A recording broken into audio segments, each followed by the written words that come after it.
नमस्ते दोस्तों, मैं doctor Pawan Sharma the psychedelic आपका स्वागत करता हूं आज के इस वीडियो में।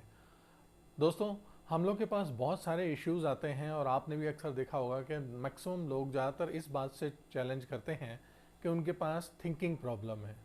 असल में बात यह है कि वो थिंकिंग प्रॉब्लम नहीं है, वो नेगेटिव थिंकिंग प्रॉब्लम है या ओवर थिंकिंग प्रॉब्लम है। तो उसको हम लोग डिफाइन ये करते हैं, जिस तरह से लोग आम बात करते हैं और कहते हैं कि हमें एक सोचने की दिक्कत है, हम बार बार सोचते रहते हैं, हमें बहुत ज़्यादा परेशानी होती है क्योंकि हम कुछ ना कुछ सोच रहे होते हैं। तो दोस्तों, आपको ये बताना चाहेंगे आज के इस टॉपिक में कि सोचना हमारे दिमाग का एक स्वतः ही कार्य है, एक स्वचालित कार्य है, एक ऐसा कार्य है जो कि वो बाय डिफ़ॉल्ट ही काम करता रहता है और वो उसी प्रोसेस में लगा रहता है कुछ ना कुछ सोचने के लिए। ये नॉन स्टॉप प्रोग्राम है जो कि जीवन भर चलता रहता है। ऐसा पॉसिबल ही नहीं है कि आपका ब्रेन कुछ ना कभी कुछ ना सोच रहा हो। वो हर वक्त कुछ ना कुछ सोचता ही रहता है। बशर्ते ये है कि वो सोचना आपके फेवर में हो रहा है या वो सोचना आपके फेवर में नहीं हो रहा है, यानी अगेंस्ट है, और या फिर हो सकता है कि आपके सपोर्ट में है। तो दोस्तों, जब भी कभी ये अगेंस्ट वाली बात यानी नेगेटिव थिंकिंग जो भी हमारे फेवर में काम नहीं कर रही है, इसको जब हम इतना ज़्यादा सोचते हैं, परेशान होते हैं और हमारे ये दैनिक कार्यों में, रोज़मर्रा के कामों में परेशान कर रही होती है, तब हम इसके लिए परेशान होना शुरू करते हैं और इसका सोल्यूशन ढूंढना शुरू करते हैं। तो आइए आज हम बात करते हैं इसी टॉपिक पे कि ये प्रॉब्लम क्या है, किस तरह से हम इसका समाधान कर सकते हैं और किस तरह से हम अपने आप को एक सकारात्मक सोच की तरफ आगे बढ़ा सकते हैं जो कि हमारे फ़ायदे के लिए हो, ना कि हमें दिक्कत देने वाली हो। तो दोस्तों, जिस तरह से हम आपको बात करते हैं कि थिंकिंग की बात करें अगर, तो जैसा अभी हमने आपसे बात करी कि एक होती है सकारात्मक और एक होती है नकारात्मक, तो इसी तरह से हम इसको दो ही कैटेगरी में डिफाइन करते हैं। एक होती है प्रॉब्लम सेंट्रिक थिंकिंग और दूसरी होती है solution centric thinking. Problem centric thinking में क्या होता है सर, कि जिस तरह से हम लोग अपने पास्ट की पुरानी चीज़ों को लेकर के बात करते हैं कि मेरे साथ ऐसी घटना हुई थी, 5 साल पहले ऐसा हुआ था, 2 साल पहले ऐसा हुआ था, एक हफ्ता पहले मेरे दोस्त ने ऐसा करा या कल मेरे साथ ऐसी घटना हुई। हम उन घटनाओं को लेकर के बात कर रहे होते हैं जिसमें कहीं ना कहीं एक नेगेटिव चीज़ हमारे लिए काम कर रही हो। सच एज अगर आप काम कर रहे हैं, आप दोस्तों से कल मिले हैं और आपने दोस्तों को हाय हेलो करा है, उसमें से कोई एक दोस्त ऐसा था जिसने शायद आपके हाय का जवाब नहीं दिया, या कहीं पे बैठे हुए थे, आपने किसी को हेलो करा, नमस्ते करा, या आपने देखा या कुछ सवाल पूछा और उसने जवाब नहीं दिया, तो आप वहाँ पे चिंता में आ जाते हैं कि आप ये मुझे ऐसा क्यों नहीं देख रहा है या बात क्यों नहीं कर रहा है, या कॉलेज के दोस्त मेरे साथ बात क्यों नहीं कर रहे हैं। या कहीं आपके पास हो सकता है किसी रिश्तेदार ने कोई आपकी एक कमी पे लेकर के बात उठा दी हो। जैसे मान लीजिए कोई एक लेडी हैं जो हाउस वाइफ हैं, काम कर रही हैं, खाना बना रही हैं, और खाना बनाने में अचानक किसी ने कहा कि नमक कम है इसमें। तो बस आपने ये बात पकड़ ली कि वो नमक कम है। नमक कम होने के नाते आप ये देख सकते हैं कि उसी बात को ज़्यादा हाइपर करेंगे। क्या मुझे खाना बनाना नहीं आता? क्या लोग मेरा बनाया हुआ खाना पसंद नहीं करते? क्या लोग मुझे पसंद ही नहीं करते परिवार में? या मैं ऐसी ही हूँ कि मेरे से कुछ भी नहीं हो पाता है? इस तरह के कई सोच आपके पास आ सकते हैं। जैसे अगर कॉलेज के दोस्तों में भी बात करें तो आप अगर उनसे हाय हेलो कर रहे हैं और अगर कोई जवाब नहीं दे रहा तो आप कहते हैं, लो, क्या मैं इतना वर्थवाइल नहीं हूँ कि लोग मुझे हाय हेलो का जवाब दें? यानी लोग मुझे पसंद नहीं करते हैं। लोग मुझे पसंद नहीं करते हैं से ये बात आपकी और बढ़ेगी और वो आप सोचेंगे कि शायद मुझे कोई पसंद नहीं करता। मुझे कोई पसंद नहीं करता से आप बात आएगी कि मेरे जीवन बेकार है, मेरा काम बेकार है, मुझे कोई भी पसंद नहीं करता है, मेरा इस समाज में कोई लेना देना नहीं है। तो इस तरह से ये आपका एक छोटा सा थॉट, ये आपके लिए बड़ा एक लंबा क्रिएशन बना गया और बड़ी लंबी प्रॉब्लम चौड़ी खड़ी कर देगा। जबकि असल में ये है नहीं, ये सिर्फ आपके सोच के ऊपर है। असल में ये नहीं हो रहा है, ये सिर्फ आपकी सोच आज को बढ़ाती जा रही है और उसको बढ़ा बढ़ा करके इतना बड़ी प्रॉब्लम क्रिएट कर रही है जो कि आप कहेंगे कि वास्तव में ये मेरे लाइफ के लिए बहुत ज़्यादा परेशानियाँ खड़ी कर रही है। दोस्तों, इसी तरह से जो दूसरी प्रॉब्लम हमने आपको बताई, जो थिंकिंग की कैटेगरी है, वो आती है हमारे पास सॉल्यूशन सेंट्रिक थिंकिंग की। सॉल्यूशन सेंट्रिक थिंकिंग में क्या होता है कि एक व्यक्ति किसी भी प्रॉब्लम में घिरा हुआ होता है और उस प्रॉब्लम के बाद वो उसमें से निकलने की सोचता है। जैसे हो सकता है कोई आदमी ये सोच रहा हो कि अरे मेरे पास पैसा नहीं है, मेरे पास काम नहीं है, नौकरी नहीं है, या मेरे पास समाज में अभी उतनी अहमियत नहीं है, जगह नहीं है। तो अब वो इस बात पे सोचना शुरू करता है कि मैं किस तरह से अपने पास डिग्रियां लूँ, किस तरह से मैं ऐसा कोई कोर्स करूँ जिस तरह से मैं अपने लिए आमदनी के साधन बढ़ाऊँ, अपने रोजगार को बढ़ाऊँ, अपने रोज़गार को बढ़ा करके अपने पैसे आमदनी को ज़्यादा बढ़ाऊँ और अपने समाज में एक अच्छी सी अहमियत लेकर के जगह बनाऊँ। तो इस पे ही वो लगातार काम कर रहा होगा, यानी वो अब बात कर रहा होगा अपने फ्यूचर को लेकर के, यानी अपने भविष्य पे।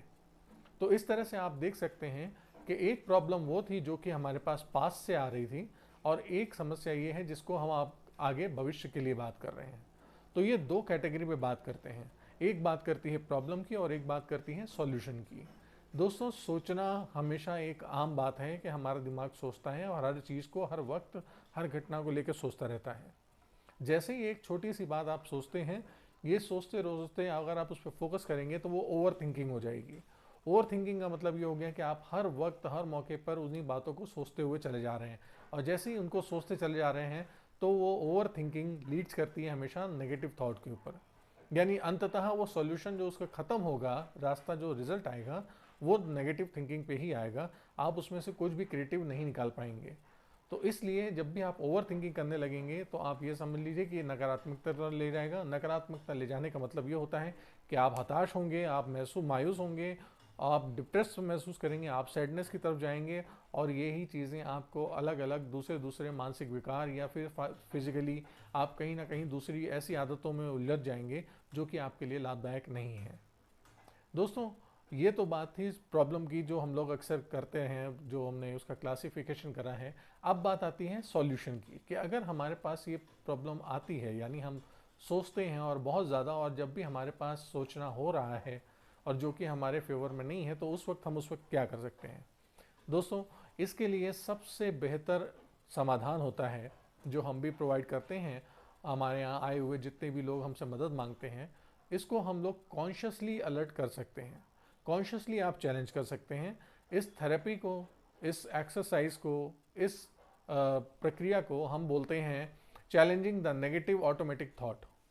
मीन्स जो भी आपके पास वो नेगेटिव थॉट आ रहा है उसको आप चेतन रूप से चुनौती दें, यानी आप उसको सबसे पहले ललकारें। तो इसमें सबसे पहला स्टेप होता है उस नेगेटिव थॉट को आइडेंटिफाई करना। जी, अधिकतर लोग ये होता है कि हम उस नकारात्मक सोच को आइडेंटिफाई ही नहीं कर पाते, पहचान ही नहीं पाते, क्योंकि हमारा एक पैटर्न इस तरह का डेवलप हो गया है कि हम रोज़मर्रा में उसी लाइफ में जीते हुए, उसी तरह से जीते हुए, हर बार कुड़ते हुए, हर बार हर चीज़ों की हीन भावना करते हुए, शिकायतें करते हुए इतना ज़्यादा बोलते जा रहे हैं कि हम उसके आदी हो गए हैं, और उस पैटर्न के ढलते हुए ही हम हमेशा हर चीज़ में से बुराई बुराई बुराई और बुराई ही ढूंढते रहते हैं। तो ये ध्यान रखिए कि जब भी आपके पास ये थॉट आते हैं, एक्चुअली हमारी स्टडी भी ये बात बताती है कि किसी भी थॉट को आइडेंटिफाई करना ये बहुत हार्ड है, लेकिन अगर किसी इमोशन को आप आइडेंटिफाई करेंगे तो वो आपके लिए आसान है। तो इस तरह से आप ये समझ सकते हैं कि कोई भी थॉट अगर आपके लिए नेगेटिव है या पॉजिटिव है, ये आप शायद इतनी जल्दी ना जांच पाएँ। उससे जुड़ा हुआ इमोशन आपको जांचना होगा कि जैसे ही आप वो सोच ला रहे हैं अपने दिमाग में, अब वो आपके शरीर में कैसा इमोशन पैदा कर रहा है। क्या आप दुखी हैं या खुश हैं? क्या आप ऊर्जावान हो रहे हैं या ऊर्जाहीन हो रहे हैं? अगर इस तरह से आप अपने इमोशन को महसूस कर पाएँ तो यकीनन आप समझ सकते हैं कि वो थॉट, वो विचार हमारे लिए सकारात्मक है या नकारात्मक है, यानी हमारे लिए फ़ायदेमंद है या नेगेटिव है। तो अगर ऐसा होता है तो आपको सबसे पहला काम होता है उस थॉट को पहचानना, यानी वो शुरू कहाँ से हुआ है। जैसे कि अभी आपने बोला कि अपनी लाइफ ख़राब लग रही है, मुझे दिक्कत लग रही है, तो आप तुरंत पहचानें ये थॉट हमारे पास आया कहाँ से। ये थॉट हमारे पास उस जगह से आया जहाँ पर हमने देखा कि हमारे मित्र ने या हमारे साथ बैठा हुआ एक दोस्त ने हमारी हाय हेलो का जवाब नहीं दिया। सिर्फ इतनी सी बात हुई और उस पर हमने इमोशन लेते लेते लेते सीधे आ गए कि हमारा जीवन बेकार है। तो इस जगह पर आपको इनको चैलेंज करना पड़ेगा, और चैलेंज करने के लिए आपको कुछ सवाल पूछने होंगे। सवाल वो क्या होंगे वो आपको हम बता देते हैं, ताकि आप आसानी से उन बातों पे अमल कर सकें और अपने आप को फिल्टर कर सकें कि ये थॉट हमारे लिए सही है या नहीं। तो सबसे पहला सवाल जो आप अपने से पूछेंगे वो ये कहेंगे कि इसका प्रूफ क्या है।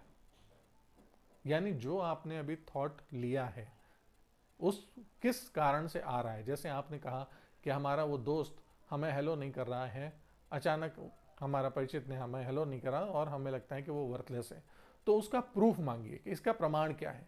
और जैसे ही आपके पास वो प्रमाण की बात होगी तो सिर्फ इतना ही होगा कि हाँ, उसने हमें नमस्ते नहीं कराया, उसने हमारी हेलो का हाय का जवाब नहीं दिया, यही प्रमाण है, इससे ज़्यादा और कुछ नहीं है।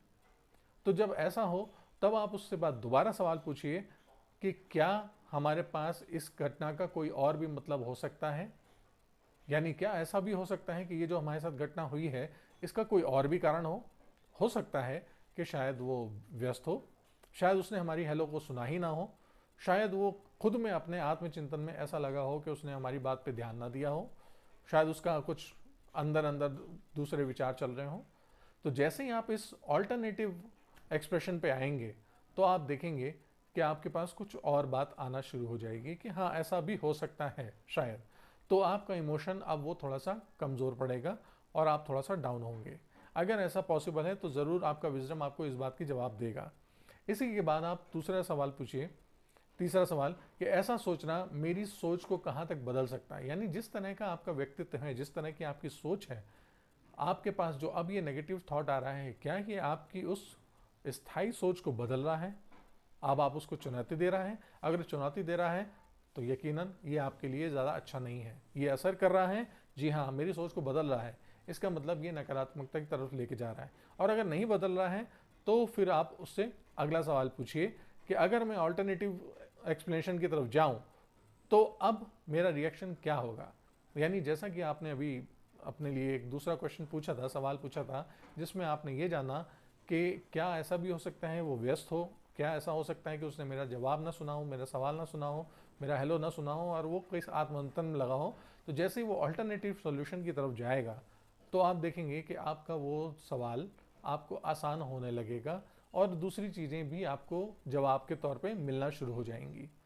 अब आप इसके बाद एक सवाल अपने से पूछते हैं, वो होते हैं लास्ट का, जिसको कि कहते हैं अब हमें क्या करना चाहिए। यानी अब आपने उसका प्रॉज एंड कॉन्स ऊपर नीचे प्लस माइनस देख लिया है, अब आप अपने से सवाल ये पूछिए कि अब हमें क्या करना चाहिए।